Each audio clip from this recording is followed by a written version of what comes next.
Bonjour à tous et bienvenue sur ce nouveau Pitch Day des rencontres digitales IREF sur le thème du prêt-à-porter. Je suis Elsa et nous sommes ravis d'accueillir aujourd'hui Chieb Saibi, responsable du recrutement des franchisés du réseau Caporal. Bonjour et merci beaucoup Chieb d'avoir accepté notre invitation. Bonjour Elsa, je suis très content d'être avec vous afin de vous parler de Caporal et de nos futurs projets de développement. Ah bah génial. Alors du coup Chieb, avant de démarrer, de rentrer vraiment dans le détail, est-ce que vous pourriez rapidement pitcher sur ce que c'est Caporal? Bon, même si je pense qu'il y a beaucoup de gens qui connaissent, mais... Caporal, c'est une marque française, marseillaise plus précisément, qui est née en 2004, qui est sorti de l'esprit de Laurent Anselm, qui était quelqu'un qui était déjà spécialisé un peu dans le textile et le prêt-à-porter, qui vient d'une famille marseillaise ancrée dans le textile. Et puis en 2004, il a voulu apporter un produit un peu différenciant, très connoté, très marqué, avec beaucoup d'ADN, quelque chose qui ne se faisait pas à l'époque. Et donc en 2004, il est arrivé avec la marque Caporal. Ok, super. Bah, merci déjà pour cette première approche. Donc maintenant, on va vraiment découvrir la marque et grâce à vous, Chieb. Donc déjà, est-ce que vous pouvez nous parler un petit peu de l'ADN en fait, parce que Caporal, donc c'est une marque de vêtements, de prêt-à-porter, homme, femme, enfant, je crois. Oui, c'est ça, Ok. Et, exactement. voilà. Donc, écoutez, je vous laisse dérouler. Comme je disais, c'est une marque française historique créée en 2004. On a donc fêté l'année dernière nos 20 ans. Euh, pour connaître un peu l'histoire, donc arrivée de la marque en 2004, c'est une marque qui s'est surtout fait connaître dans le réseau wholesale et donc distribuée dans les réseaux, ce qu'on appelle les réseaux multimarques. Ok. Quelques années après, aux alentours des années 2010, le fondateur a commencé à ouvrir ses premiers magasins en succursale également. Mhm. Donc ça a été une date importante dans le développement de Caporal et dans le fait de tisser une toile un peu sur le réseau national. En 2013, la marque a été rachetée par un fonds d'investissement dont le Ok. but était de tisser une encore plus grande toile sur le réseau national, mais aussi un peu commencer à voir un peu ce qui se passe à l'international. Donc c'est pour ça qu'on a encore là aujourd'hui des boutiques en Belgique, par exemple, mais à l'époque, il y en avait au Luxembourg, en Espagne également, en Allemagne. Voilà. Puis la dernière grosse date importante, c'est 2023 avec le rachat de la marque par nos deux directeurs généraux qui sont Thierry Bongiovanni et Nicolas Sission. Ok, très bien. Et du coup, quelles sont les valeurs que véhicule la marque? Quel est l'ADN en fait de Caporal? Qu'est-ce que vous avez envie de véhiculer au travers de la marque? En fait, ce qu'on a envie de véhiculer, c'est un état d'esprit engageant. En fait, c'est une marque qui est dans son ADN très affirmée. On est beaucoup dans la création, dans la diversité. C'est une marque qui ressemble un peu à son giron, à savoir Marseille, qui est une ville qui baigne dans la diversité culturelle, qui est empreinte de beaucoup de solidarité, de soleil, de caractère et de jean. Oui, ah oui, c'est surtout, oui, c'est vrai que c'est la base le produit de base, c'est le jean, c'est ça? Le jean est le produit originel de la marque, comme je vous disais. C'était en 2004, quand il arrivait avec un produit différenciant, il arrivait avec le jean, et tout en créant autour du prêt-à-porter, hommes, femmes, enfants, avec des produits inspirés, avec des produits authentiques, avec des produits affirmés. Voilà. Si on peut résumer Caporal, le client Caporal, c'est quelqu'un qui aime la marque, c'est quelqu'un qui aime la mode, c'est quelqu'un qui a un état d'esprit affirmé, qui a son caractère, une forte personnalité et qui assume qui il est. Ok. Ok, donc il en va de même, j'imagine, pour les futurs franchisés. Il faudra qu'ils véhiculent aussi cet état d'esprit-là. C'est exactement le profil que l'on recherche pour nos futurs partenaires. Alors, au-delà d'être franchisé, Oui. on a le terme de partenaire est important parce qu'en fait, ce qu'on va chercher dans notre futur partenaire, c'est quelqu'un qui est engagé comme nous, comme je vous le disais, quelqu'un qui aime la marque, qui aime la mode, qui affirme ce qu'il a envie de vendre, tout simplement, qui affirme ce qu'il a envie de véhiculer. Euh, voilà, quelqu'un d'authentique. Voilà, on va privilégier plutôt cet état d'esprit-là. On va privilégier le savoir-être. Voilà, c'est ce qu'on va rechercher en premier lieu. Ouais. Et est-ce qu'il y a besoin d'être un spécialiste du prêt-à-porter pour, euh, pour démarrer, ou il suffit juste d'avoir de l'appétence pour la mode et d'avoir une certaine posture? Alors, c'est quand même un monde qui a qui a ses spécificités. C'est quand même important de connaître l'univers du commerce avant de connaître celui de la mode. C'est sûr qu'il faut une Ouais. forte appétence pour la mode, mais également une appétence dans la gestion d'un centre de profit. Comme je Mhm. vous le disais, le prêt-à-porter, le monde du commerce, bah, ça a ses spécificités. Il y a quand même une maîtrise des indicateurs commerciaux à avoir des notions de management également, puisque vous allez gérer une équipe qu'il va falloir monter en compétences afin de Il y pouvoir a gérer combien une de son salariés en moyenne activité. par point de vente, par Ça, magasin? ça va dépendre également de la superficie du magasin, de l'amplitude horaire, mais en général, on va dire qu'on est sur des coques à 3 personnes. Ok, ok, ok. Est-ce que c'est mieux d'entreprendre seul ou à deux, du coup, chez Caporal? Il n'y a pas il y a pas de règle. Il n'y a pas de règle. L'essentiel déjà, quand on veut se lancer dans une aventure, c'est si on se lance avec quelqu'un, c'est d'avoir totalement confiance en lui. Donc ça, c'est la vraie première règle. Après, on peut être tout Mm. seul, sachant que de notre côté, on va accompagner nos partenaires par le biais de différentes façons dont on parlera certainement tout à l'heure. Mais non, il y a pas de règle à se lancer seul ou accompagné. L'essentiel, c'est juste d'être convaincu de son projet et puis d'aller à fond une fois qu'on est lancé, tout simplement. Ok. Et est-ce qu'un profil purement investisseur, c'est un profil qui peut vous intéresser? Ça existe. On a des profils qui sont totalement investisseurs, qui ont même plusieurs franchises avec nous. Donc voilà, tout s'étudie et voilà, chez nous, on a des partenaires qui sont des vrais passionnés de mode, passionnés de la marque, qui sont arrivés dans la mode depuis, on va dire, tout petit, qui ont commencé au premier échelon et qui se sont dit à un moment, bah, je veux avoir mon propre magasin. Et puis, Ouais. on a des partenaires ce qu'on appelle des master franchises qui ont plusieurs magasins dans plusieurs coins de la France. Ok. Et donc, on est d'accord que vous recherchez en fait des profils commerçants et passionnés. C'est pas C'est ou, c'est les deux. c'est exactement ça. C'est exactement ça. C'est des profils et passionnés de mode et passionnés de commerce. Parce que, comme je vous le disais, aujourd'hui, je pense que la conviction, quand on se lance dans un projet, en fait, la conviction, elle est importante, mais la maîtrise, elle l'est tout autant. Oui, tout à fait. Tout à fait. Et est-ce qu'il y a un âge qui est plus adapté qu'un autre? Est-ce que, par exemple, une reconversion, c'est un plus ou non, il n'y a pas d'âge pour démarrer l'aventure avec vous? Non, non, il n'y a pas d'âge. Comme je vous disais, je peux vous parler tout à l'heure de conviction, d'être solide et viable dans le projet qu'on entreprend.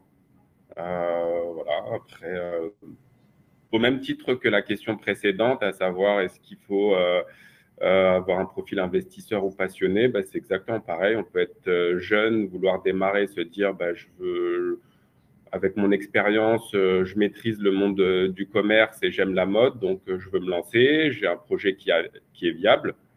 Et de l'autre côté, on a des profils qui sont en reconversion.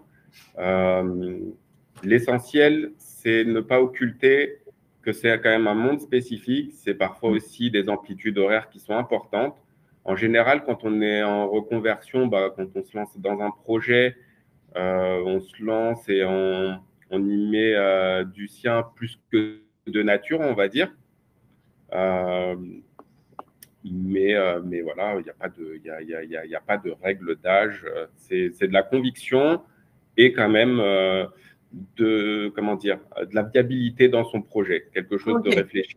Après, nous, de notre côté, on est également là pour veiller à ce que ça se passe dans les meilleures conditions. On n'est pas là pour, comment dire, vulgairement ouvrir pour ouvrir. À un moment, si on a un profil qui arrive avec un projet qui est viable, on va veiller qu'il soit bien viable.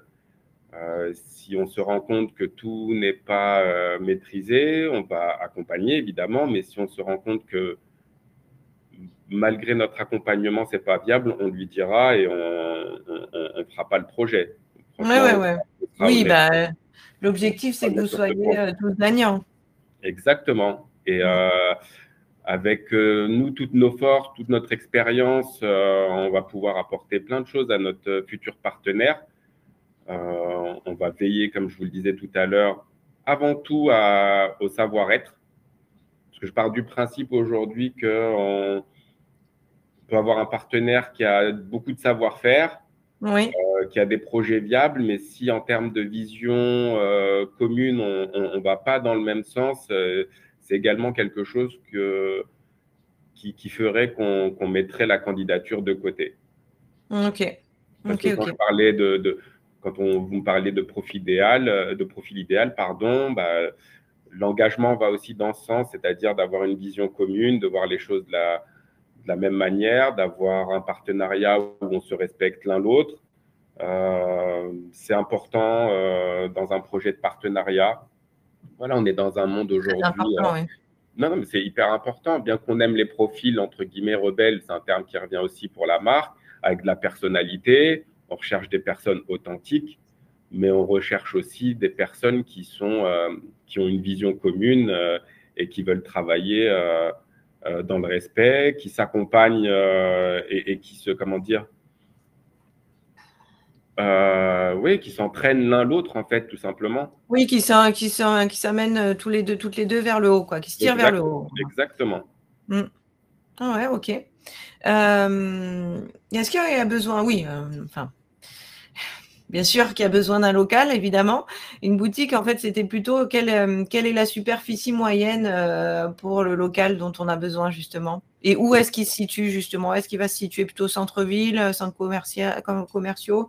Alors aujourd'hui, on a les locaux, on en a différents types. On en a dans des centres commerciaux, on en a dans des retail parks, on en avait pas mal dans le centre-ville, un peu moins maintenant. Mais bah, après ça, c'est plus, on va dire, une conjoncture un peu de business ces derniers temps. Mais bon, on espère que quand même les communes font de plus en plus pour redynamiser certains centres-villes. Oui, c'est vrai. Donc, il y a encore, je pense, des investisseurs ou des passionnés qui veulent quand même continuer d'ouvrir dans les centres-villes pour ne pas laisser mourir les centres-villes. Oui. Donc, on sait que ça peut être compliqué, mais on étudiera la viabilité du projet dans des centres-villes dynamiques, plutôt dynamiques. Ok. Ensuite, concernant le local, vous me parlez de superficie. Aujourd'hui, on est sur des superficies moyennes qui sont de l'ordre de 100 mètres carrés. Ok. Une superficie aujourd'hui idéale. Il peut y en avoir à 120, mais aujourd'hui, idéalement, oui, entre 100 et 120, c'est très bien, mais 100, c'est déjà très, très bien. Et c'est réserves comprises ou pas? C'est réserves comprises. Ça dépend. Ah oui, pardon. Ça va dépendre de la taille de la réserve. Oui, non, c'est vrai, mais oui, oui, tout à fait. Non, on va dire en moyenne, c'est 100 mètres carrés sans la réserve. Ok, de surface de vente. Ok, De très surface bien. de vente, oui. Ok, donc juste pour résumer, qu'est-ce qui va faire la différence pour un candidat? C'est quoi le petit plus qu'il doit avoir? Est-ce qu'il y a quelque chose voilà, qui va lui permettre de bien réussir son aventure avec Caporal? Bah, je vais en revenir au petit plus de la conviction et de la passion. Ouais, ok. Euh, Quelqu'un d'engagé qui va maîtriser, quoi qu'il en soit, je vous dis, le monde du commerce. C'est voilà, c'est vraiment malgré notre accompagnement, en fait, c'est une culture quand même qui est fondamentale, cette culture quand même du commerce, de la maîtrise, je vous disais, des indicateurs commerciaux, de la maîtrise de son environnement, de la maîtrise du marché, de la maîtrise du management également. Aujourd'hui, on le sait que c'est comment dire, un point très, très, très, très important, si ce n'est le plus important pour pouvoir pérenniser son activité. Mhm. Ensuite, en termes de personnalité, je vous dis, c'est une personne qui est engagée, c'est une personne qui a une personnalité affirmée, qui aime la mode, qui aime Caporal, qui aime les produits différenciants, qui veut apporter quelque chose de nouveau par rapport à tout ce qui se fait aujourd'hui, où ça peut paraître un peu plat, mais aujourd'hui, oui, oui, on va rechercher totalement, totalement ce profil-là. Ok. Ok, on va revenir un petit peu à la marque et son évolution au fil des années. Donc, là, en fait, ça nous rappelle un petit peu ce que vous avez dit tout à l'heure. Et en même temps, en montrant l'évolution des logos, c'est rigolo.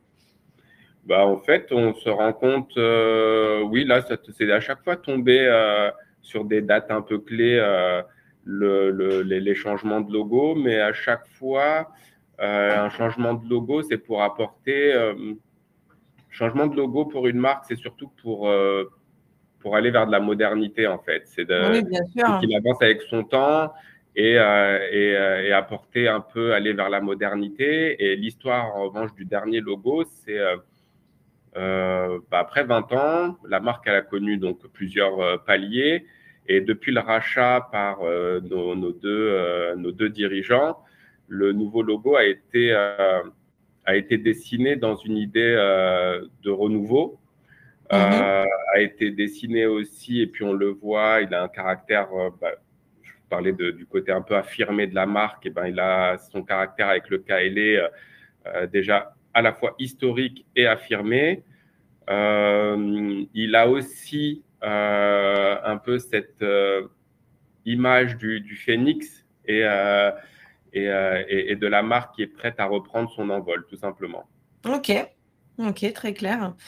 Et comment vous vous positionnez sur le marché du prêt-à-porter?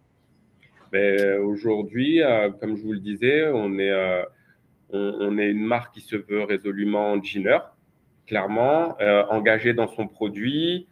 Voilà, même si on continue d'avoir des produits basiques pour tout le monde, on le veut toujours avec un ADN toujours aussi fort. Et puis sur un positionnement prix pour une marque assez abordable, car on reste une marque populaire. Ok. Mais quand je parle de marque populaire, je parle de populaire dans le sens vraiment noble du terme. Oui, oui, Voilà. C'est une j'entends. marque qui est ancrée dans ses racines et ça, on veut pas que nos clients l'oublient. Ok. Et je crois que vous êtes aussi très actif en termes d'écologie.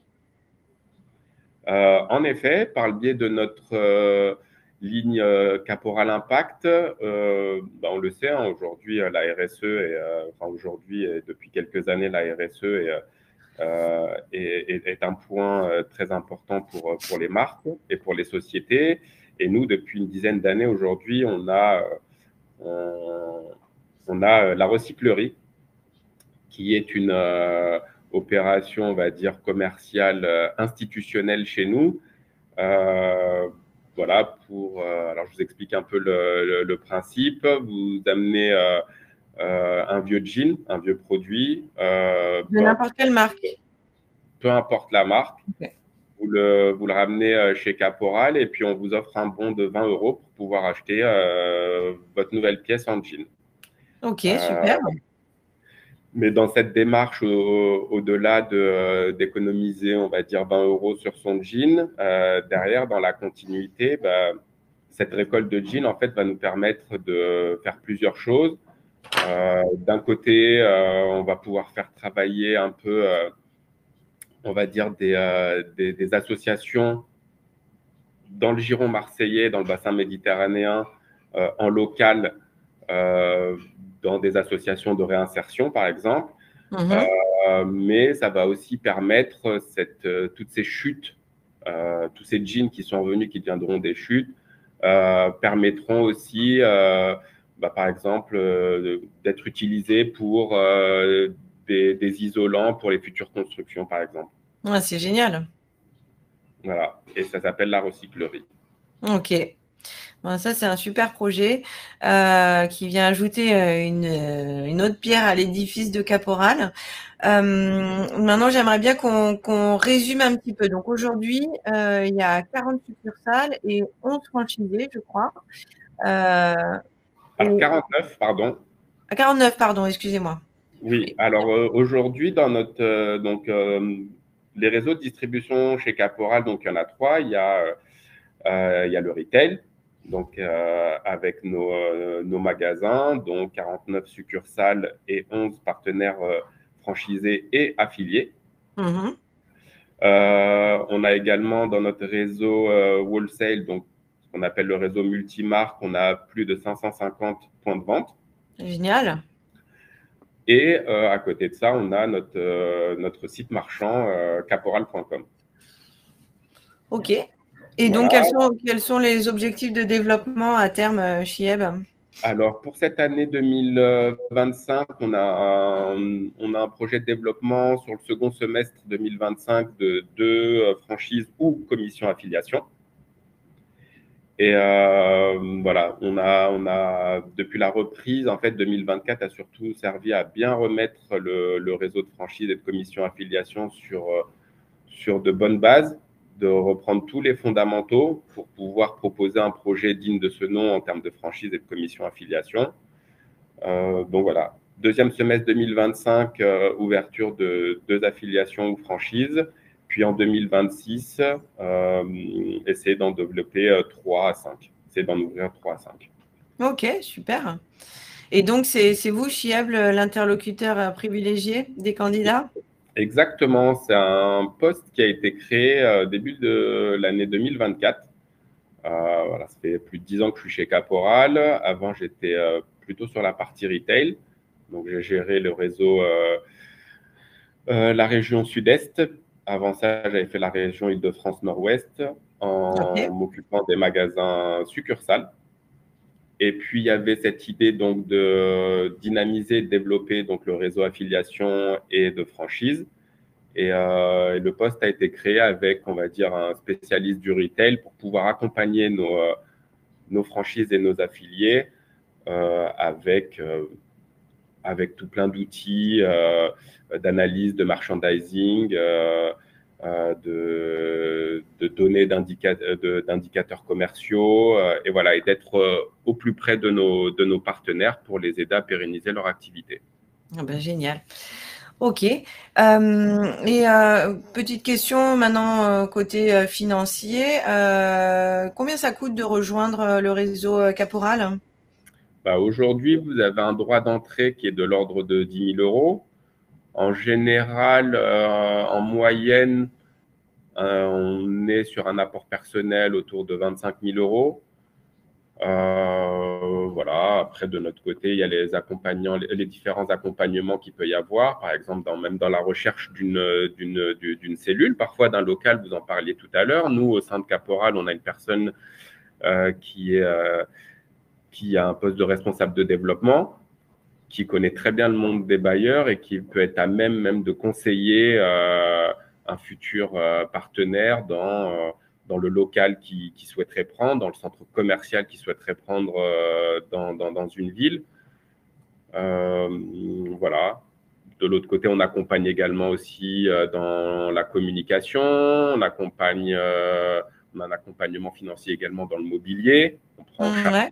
du mobilier. Voilà, en tout cas, le but, comme je vous le disais, avec notre futur partenaire, c'est que le projet soit viable.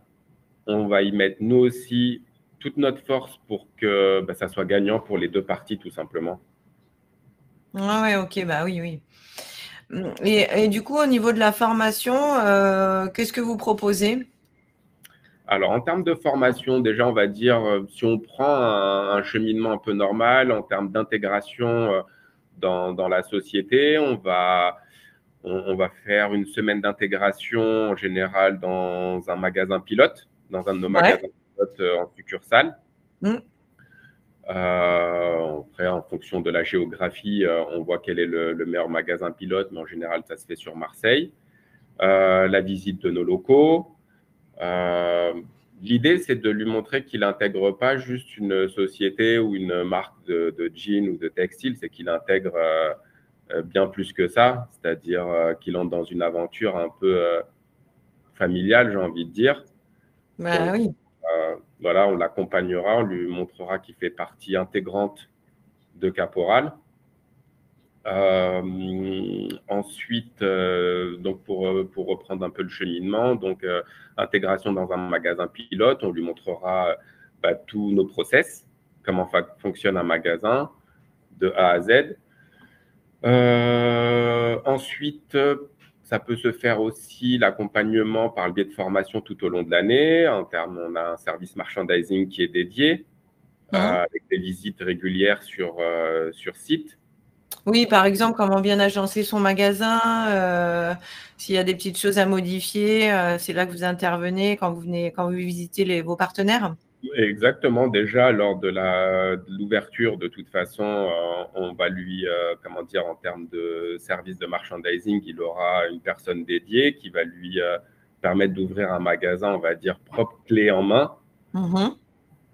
Et puis ensuite, c'est entretenu parce que, en fait, dans notre réseau retail, ce qu'il faut savoir, c'est que chaque semaine, en fait, les magasins et les responsables de magasins ont des outils pour pouvoir fonctionner et pour pouvoir, comment dire, gérer leur business et avoir un maximum d'informations pour pouvoir mettre en place leur plan d'action en fonction de leur magasin.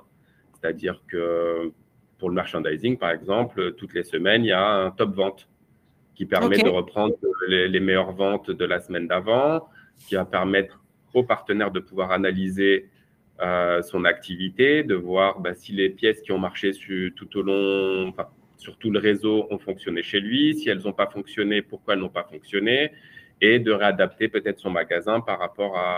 rapport à tout ce travail d'analyse. Ok. Ok. Ok, parfait. Écoutez, Chieb, voilà, je pense qu'on a fait relativement le tour. Il y a plein de choses qu'on n'a pas dites encore, mais bon, là, je pense que ce sera l'occasion pour les futurs franchisés de vous rencontrer. Comme ça, vous pourrez échanger encore plus en profondeur. Mais en tout cas, Chieb, comment? Exactement, pardon si je vous ai coupé. Non, non, c'est pas grave. Du coup, Chieb, je vous remercie. Je vais vous laisser le mot de la fin, si vous le souhaitez.